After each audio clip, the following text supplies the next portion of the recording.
but equally a minimum standard as well. Okay, great. Okay. Thank you, Joe. Thank you.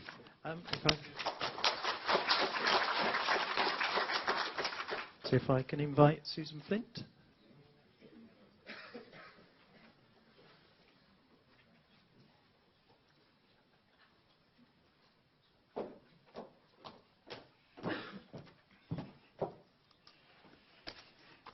Hello everybody.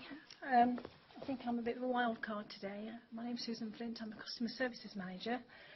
My original employer was City College Norwich, but since a federation called the 10 Group, the college is now a partner with 5 academies as well. So I'm now part of Norfolk Educational Services, and we provide services across the whole of the 10 Group. Taking you back, this is circa 2012, we had a Director of Campus Services, and we looked after all of these departments. These are the things that we did, everything from property maintenance, IT, records, insurance, general inquiries, our caretaking, our security. So there was a lot of things going on in campus services.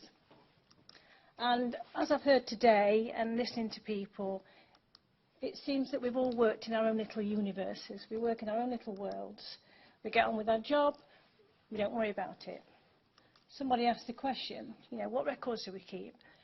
IT had a sort of basic system for logging calls, facilities management had something, property services had something. You know, we wanted some records, we wanted to find out. And the attitude was, well, yeah, we've got our own things, we do our own stuff. But we wanted it all in one place. The director had to report to senior management, and to get information from everywhere was a bit difficult. And for the end user, we also found that, especially from my position as a customer services manager, the end user was the one who would complain because they couldn't get hold of the right person, they didn't know who to ask. It wasn't my job, it wasn't his job.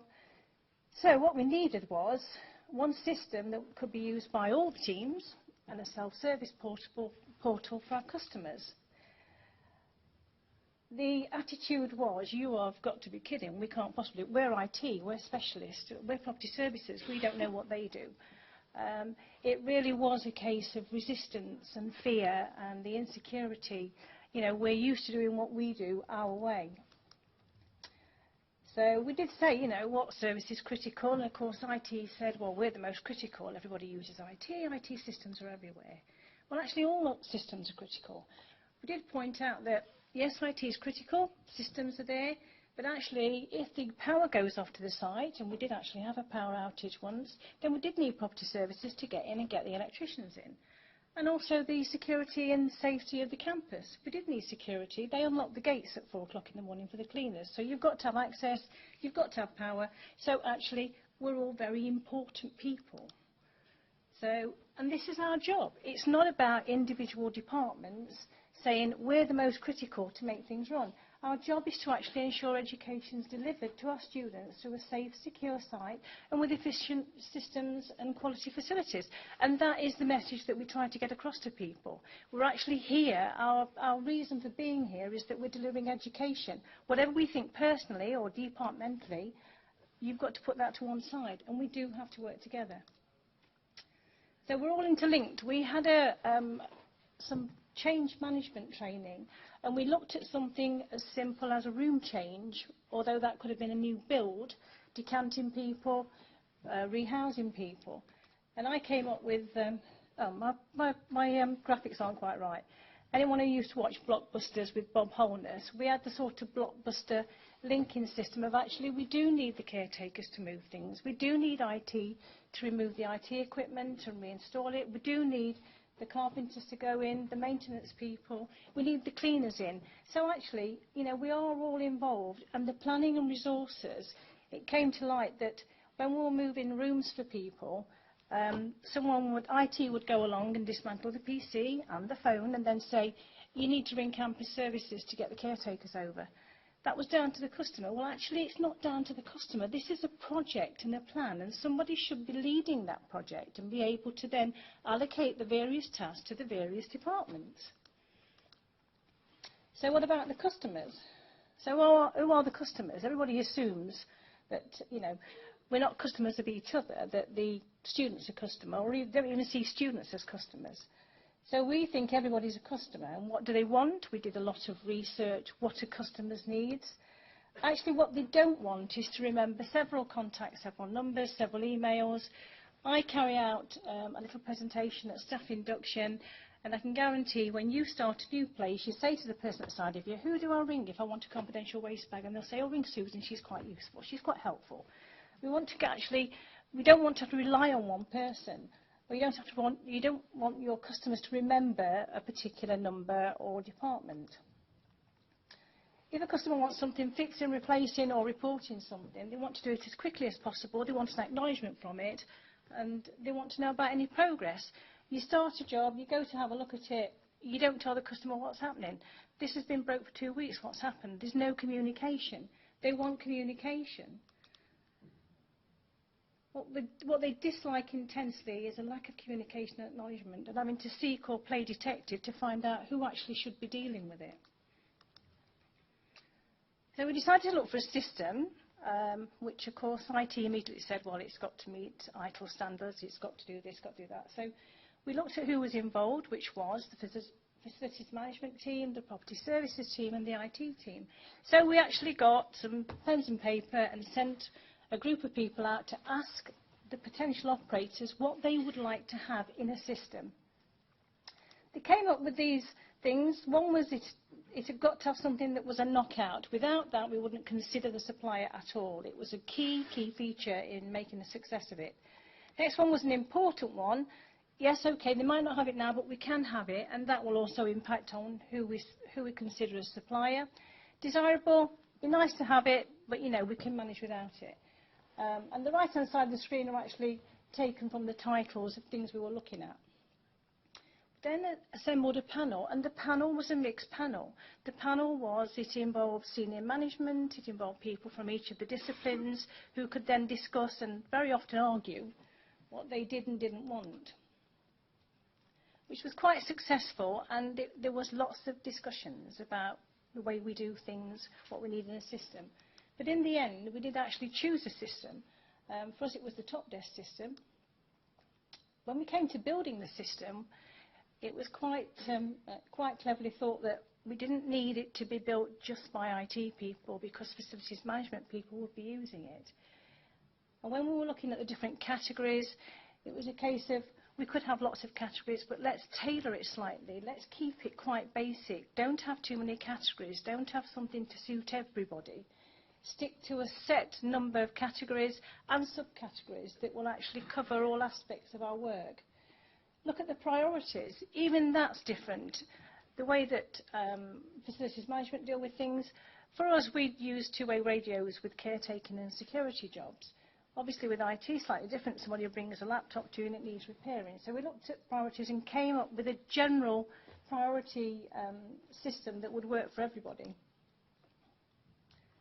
So, and as for building it, it was myself and an IT colleague. So we had people from different disciplines. So we had a sort of small team, but between us, we had quite a lot of experience. So we could actually play off each other as to what we would expect it to do. The operators. This is a list of our operating groups. Decide who your operators are going to be. Decide which groups they fit into, and then decide on their permissions and authorisations. We did have a situation where we had a new operator and we hadn't realised that he got the permission to delete, and he managed to delete some suppliers. So we were not too happy with that. But train and mentor and encourage your system operators. There's still a lot of resistance here because people are doing things their own way, and this is a new tool and they think it's going to increase their workload. What they need to realise is it's going to make life a little bit easier in the end, because we have a way of recording things and reporting things. This was my fun bit.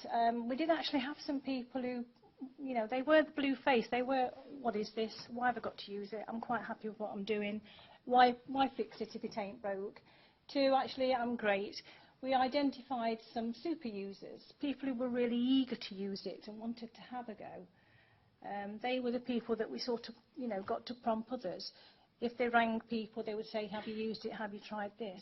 So it was a case of identifying it, and this worked quite well because we had this chart for a number of operators in their different roles, and we would show it to them, and there was a little bit of, you know, sibling rivalry here. I want to do better than him. I know a bit more than that. So we did try and bring some fun into it to lift it rather than say, this is what you've got to use, this is a prescription. This is my bit. You know, there are some people, systems don't change personalities. But the benefits and outcomes, if you can lead on to that, it will actually get them a little bit more involved.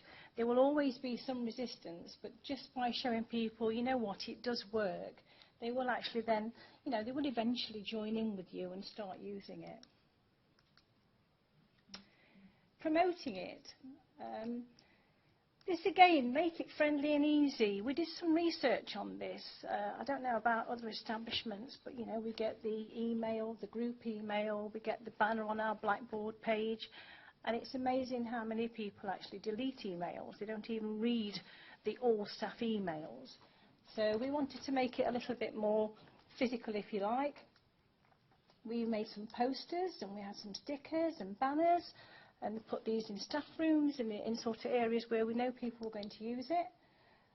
And as for your customers, they don't like change either. They're used to ringing me to get a minibus in for hire. They're used to ringing Ryan to get the caretakers over. They're used to ringing Katie in IT because she's so helpful and she'll spend her time with them. So we created a poster that we thought was quite friendly, and we sort of spread this all across the campus, discreetly in some areas, but others we literally, you know, pinned it next to the IT guy's desk. Training for your customers. We talk about the end users. It was brought up about asking academics, you know, what they wanted, what they needed, are they trained? I actually felt very strongly that we should train our end users. These are the people that we want to encourage to use it. By getting them to use it means that we cut out the email chains, we cut out the phone calls, we cut out the reliance on one particular person. And we offered a fly-in surgery. I carry out staff induction presentations, and capturing new staff is really nice because they've not used something like this before. They're quite eager to get on and use it. We encourage them to put a test through, ask the operator to follow the process so you can see what happens. And then we did actually offer some fly-in surgeries.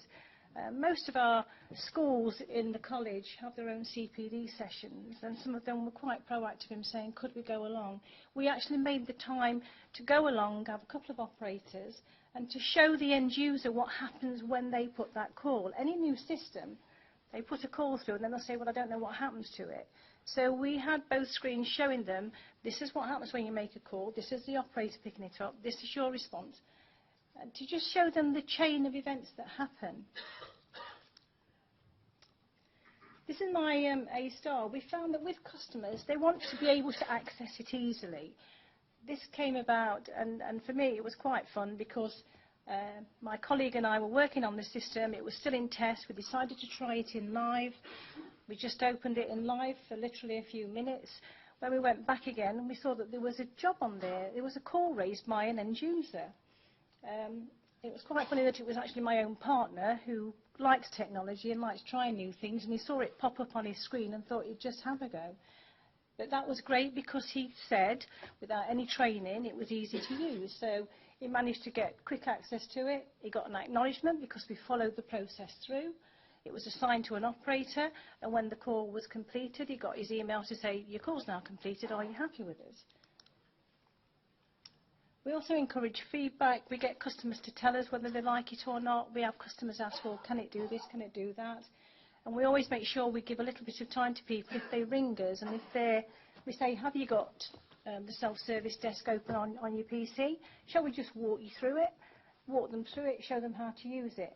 If there has been a problem with a call, we look into that. We look at whether things are, we give them, is it exceeds expectations, above expectations, meets or below.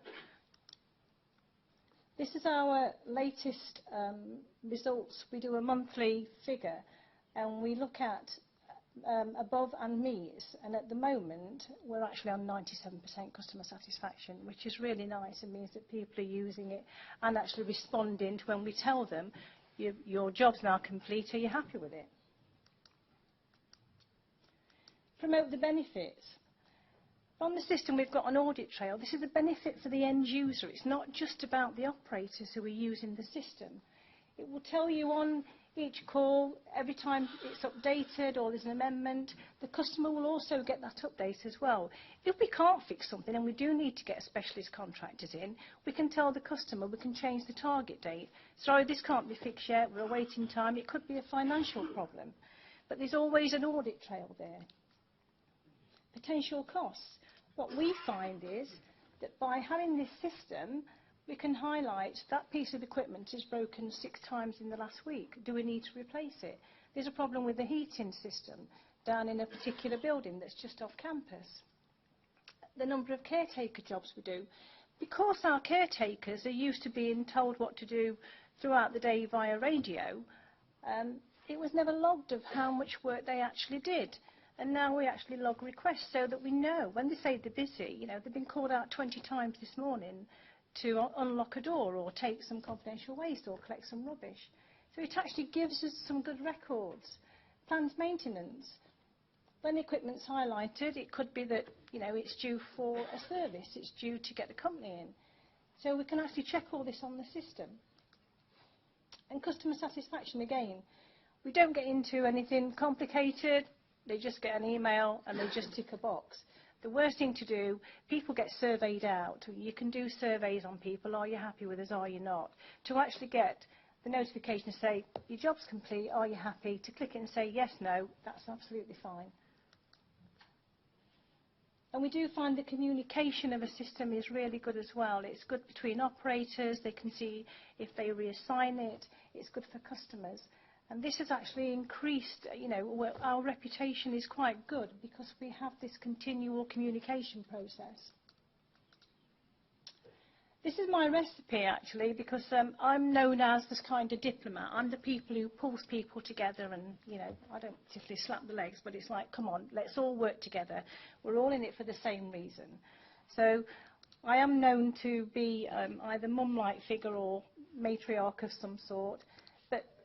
You know, take a common goal. Explain to your operators and to your customers why you're trying to do it, why you need a new system.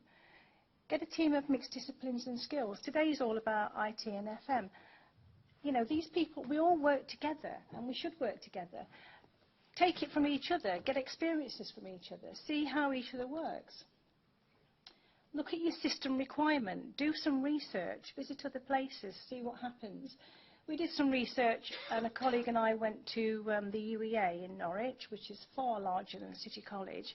And it was interesting that they deal with one particular thing. They only dealt with estates management. And when we said the variety of things we do, they were quite in awe. They thought we were really quite good. To say that we were smaller, but the amount of things that we cover, you know, was applaudable. A couple of balanced people. My ex-colleague Ian is now retired, but we were like the two who sat down and said, you know what, let's work through it. Let's find a solution. Perseverance. You do have to keep plugging it. You do have to keep on. You can't just release the system and expect people to use it. Just having that bit of care and finding out if the operator's okay, if your end users are happy. Give your operators training and your end user. See what they think about it. Eager super users are such a bonus. Encourage people who are interested in the system. You will find them. And you'll also find customers who are interested. We really do have our regular customers who put everything on the top desk system because they know that it's going to be logged, they know that they've got a record of it, and they know it's going to be completed. Put it all in the mix. For us, when we started, the idea was to get people to go through the self-service portal rather than the email system or ringing people. So we create an entry type report, whether it's person, email, phone or self-service. And initially we sort of got around 16%, but actually in November we were up to 53%. So for us that's a huge triumph, and it means that the system's working and everybody's doing the job. And that's it, if anyone's got any questions. Shout again. Yes, shout again. Okay. We're looking at shared help desk facility. But how does that deal with the people who have got a query that has to be answered there and then? First point of contact response. computer's not If it's an it's not switched on usually. Right, I mean, if it's an emergency, we do have 2 telephone numbers. So we don't take away. The self-service portal isn't the be-all and end-all. So if it's an emergency, and we do actually put that, we put little notifications on the self-service portal, so that if it's urgent, there is an IT helpline, there is a facilities helpline. But very often things are picked up. We try and instigate that all calls, unassigned calls that come through the self-service portal are actually logged within 24 hours. So normally they're logged within, sort of half an hour. We have various operators in different locations. My team actually look after lots of receptions and help desk areas, so they're actually constantly checking for any unassigned calls. But we do use the telephone, and we do say. Our users are actually staff. No, students don't use it as yet, but this is something that we're actually now looking at.